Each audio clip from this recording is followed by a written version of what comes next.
Hey guys, Kurt here of NK Garage, and we're back today with another tool haul video. And the theme of today's video is going to be professional tools, kind of mechanics kind of tools, really just some of the top tier brands that everybody's familiar with. So, what we've got for you guys today, we've got some Snap-on stuff, we got some Blue Point stuff, got a little bit of Matco and Mac, then we'll move into the Proto collection. We'll go on to SK. SK was a big one this week. And then we got a little bit of miscellaneous down on the end. So let's jump into it. We'll swing back to Snap-on and we'll get started. Up here, we've got basically half a set of Snap-on 6-point sockets for the half-inch drive. Most of them, 4 out of 5, are more modern, pretty good condition. The 5/8, of course, is the older one, the oddball of the group. It's a little ballooned on the end, but still a socket. What we didn't get is, we go from 7/16 right up to 9/16. So we're missing the half-inch in there, and of course we're missing stuff on both ends. But we also got a 13/16 spark plug socket. It's a nice one. 3/8 drive. Was the nut included? The nut was not included. That's just for staging purposes. Keep it from rolling away from me. We got some 3/8 drive sockets over here. 2 3/8 different vintages. We got a 17 millimeter here, 6-point. And we got 2 metric deep sockets, both 6-point. One's an 8 millimeter and one's an 11 millimeter. Just a few random pieces. Got 2 different size Torx here. Got this little 1/4-inch universal joint. And then we got a flex head socket, 15 millimeter, 12-point. Comes with grease. Only got one Snap-on wrench today, but it's a nice one. 3/8, 12-point. Pretty nice. I bought half of a Snap-on hammer, and the reason why I did that is because it was pretty cheap. I paid like $4 for this, and what we'll do is we will take a replacement wood handle. You can get those, sometimes at the hardware store or online. And we'll kind of turn down the end to make it fit in the hole, and we'll be able to put this guy back together. But that's a nice old vintage Snap-on, soft face mallet with the replaceable tips. For Blue Point stuff, I got this nice vintage Blue Point. It's a 12-ounce ball peen hammer with the wood handle. And I picked this up and I was like, wow, I just got one of these the other day. You guys might remember this from a video a couple weeks ago, but this is also the same vintage Blue Point. This is the 16-ounce ball peen. And this one I started cleaning up, and I started cleaning up the handle as well. So at some point we'll restore both of these and give them the same kind of finish and treatment. We got 2 different snap ring pliers made by Blue Point. These are kind of cool. They got an old vintage Blue Point logo on there. I kind of like that. And we also got this oiler, Blue Point oiler. I've never seen that one before. It says right on there, product of Snap-on Tools, made in USA. Pretty nice. It's not even used that much. That's a keeper for the shop. And then right here I got 2 pairs of vacuum grip pliers. And vacuum grip used to make pliers for Snap-on. They used to make the vacuum grip Snap-on pliers. I bought both of these, wondering if maybe they were Snap-on, so I brought them home and started cleaning them up a little bit more. And as you can see, there's the vacuum grip. This is a very old design from quite a long time ago. But nowhere on here do I see the name Snap-on, so I don't think that either of these are Snap-on. But I bought them just because I thought maybe they would turn out to be Snap-on. They're not any different than the ones they made for Snap-on, so pretty cool. Down to the bottom, we got the Matco department. Very light this week. We just got like a little brake adjuster spoon here. Matco USA. And then this is also Matco 4.5 millimeter nut driver. Also USA. I'm not really a big fan of Matco stuff, I'll be honest. I really don't care for their stuff. I'd rather Mac and above that Snap-on, or even some other brands. You guys might differ, but a lot of the Matco stuff nowadays is not even made in USA anymore. Same thing with the Mac tools, so that's just not it. It also comes down to quality. But we'll move on to Mac now. 5/8 combination wrench, CW20 USA. Very nice condition. Got a 13/16 socket, 1/2-inch drive. Got an 18mm flex joint socket. This is a nice one. Very nice. And a little 8mm socket for 3/8. Now let's get into the Proto stuff. I don't oftenly come home with Proto. I usually get a little bit here and there, but this week was better. Start off with one of the pieces that I think is really cool. It's the Proto 9529, this bolt extractor. This thing is huge. Use an 11/16" drill, and then you hammer that guy in there. And I don't know what you're doing, but you're doing something serious, and you're having a bad day if you need that. That's all I'm going to say. We've got a variety of Proto sockets here. On the rack, we have metric 1/4-inch drive. There's like half a set or more here. It's obviously missing a couple pieces, but we've got from 4.5mm up to 15mm. That 15mm is a nice touch on the end, because usually most sets go to 14.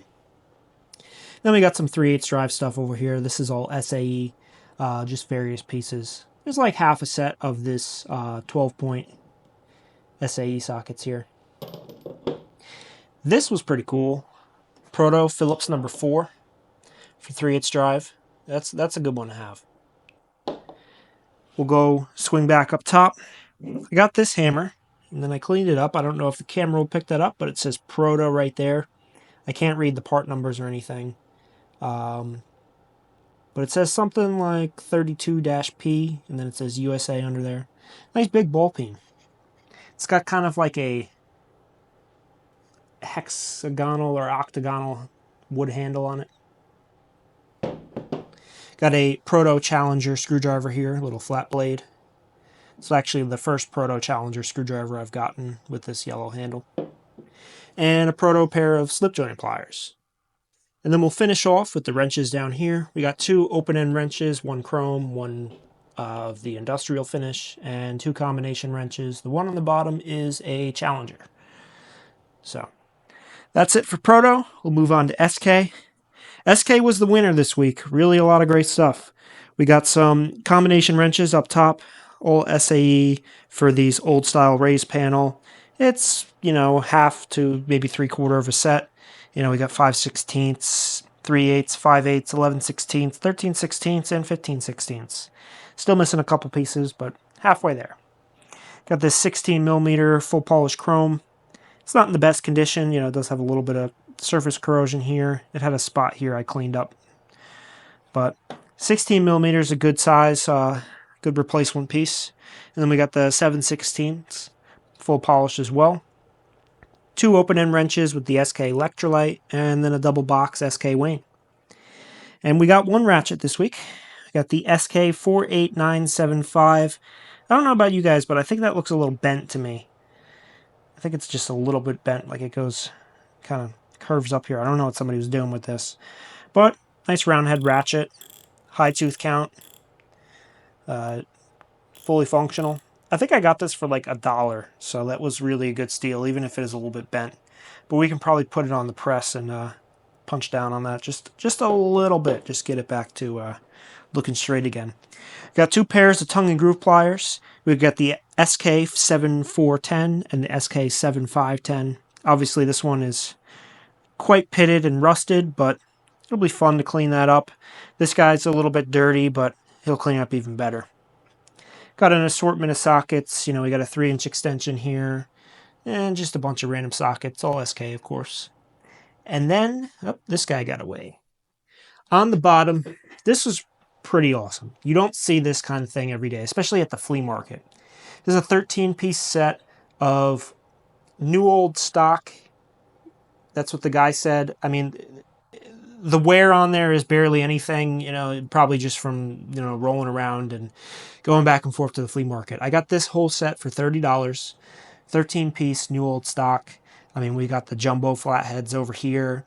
We got the long thin guy. We got, a little variety. We go down, we have both stubbies and both the really thin ones. We've got, all the Phillips, at least 1, 2, and 3. And we got the 1/4-inch spinner. And these are all those transparent green handles. They're just really cool. They look really amazing in the light. So I'm torn whether I want to put this up on eBay and resell it, or if I want to keep it as a collector's item. I'm still thinking about that. I came home with this Kennedy toolbox. 15 bucks I paid. It's really not in bad shape at all. There's just a little bit of scuffing on the outside. I like this kind of, more flat finish on here with that hammered look. Inside, we got the tray. I mean, that's pretty nice. There's no rust or anything in there. Just really minor use, minor rust. Still pretty straight and true. Latch works good. It's a nice little mobile box. I'm tempted to keep this, put it in my car. I do have a Craftsman toolkit in there, wrenches and sockets, but there's a couple excess pieces that kind of just roll around in my trunk, so I might repurpose this for that. We got a couple of KD pliers. These are the older KD pliers with the metal handles, all the riveted together pieces here. So we got the hose shut off pliers here. That's the KD number 145. We've got the KD number 1455. This snap ring pliers, one tip, but you can get those tips replaced. And then we got the tubing bender. That's the 2189. Then I picked up some Healy coils. I always pick these up when you get these used flea market tag sale. I mean, I got this for $1. You go buy this at the auto parts store online, you're going to pay way more than that. Of course, it's used, but there's 4 coils in here, plus the tools. Definitely worth it. We have a large collection of Healy coil stuff, so I'll throw that in with everything. And we're just kind of building the master set on a budget. Pick up a couple pieces here and there at a time. I got some fun little guys here. We got a Kawasaki wrench and a Honda wrench. Kawasaki's a 10x12. Of course, made in Japan. If it wasn't, I'd be upset. And then we have the Honda. It's also a 10x12. Pretty cool. I like these. I'm kind of tempted to keep them. Just kind of hang them up. I think that's kind of cool. And then we'll go into the German stuff. These are all the auto kit wrenches, German wrenches. This one here is the, I don't know how to say it, LO4, number 2, 15x13. This one, the Allura 205. It's a 14 millimeter combination wrench. We got a DIN 895, West Germany, 8x10. DIN 894. It's a 13 millimeter, just one open end. We got the Hazit V10, 8x13. And then we have another DIN 895, 24x27. These I always pick up, just they're always cheap. Nobody really knows what they are, but they do make good eBay items, and I know there are guys out there looking for these. So they want to finish the sets, put the auto kit wrenches back together, so I like that. I like to pick them up for them, and definitely reselling gives us a little bit of extra money. So that's it for the haul today. I think it was a really good one. My favorites, I'm very torn. I love the toolbox. I love the SK screwdrivers. I'm excited to put this hammer back together. That'll probably be a video at some point. We got a lot of stuff to get around to, so that'll be eventually. But let me know what your favorite tools are. Guys, leave a comment. Definitely let me know. Would you keep these screwdrivers or would you resell them? Reselling is important for us because we have a revolving tool fund, and that's how we are able to do this every week, is we resell certain items to recoup the funds. Those funds go back into, we have a small business for this, so those funds go back in the business. We buy more tools, and it keeps going on. So if we're not bringing in enough money, we can't sell tools anymore. So we can only keep some. We keep a lot, but it's definitely, it's fun, and you got to have limitations to what you're tempted to keep. If you keep everything, you'll never be able to buy again. So that's it for today. And if you guys are interested in purchasing any of this stuff on the eBay store, as always, 80% of this will probably end up on there eventually. You can use the code NKYouTube, get 10% off. We appreciate your guys' support. Definitely like the video, leave a comment, and subscribe to the channel if you haven't yet. We got tool haul videos every week, and midweek sometimes we have other types of videos like tool organization, tool tips, different stuff. Sometimes we do like eBay related videos, so check it out. Stay tuned. We'll be back. We'll see you guys on the next one.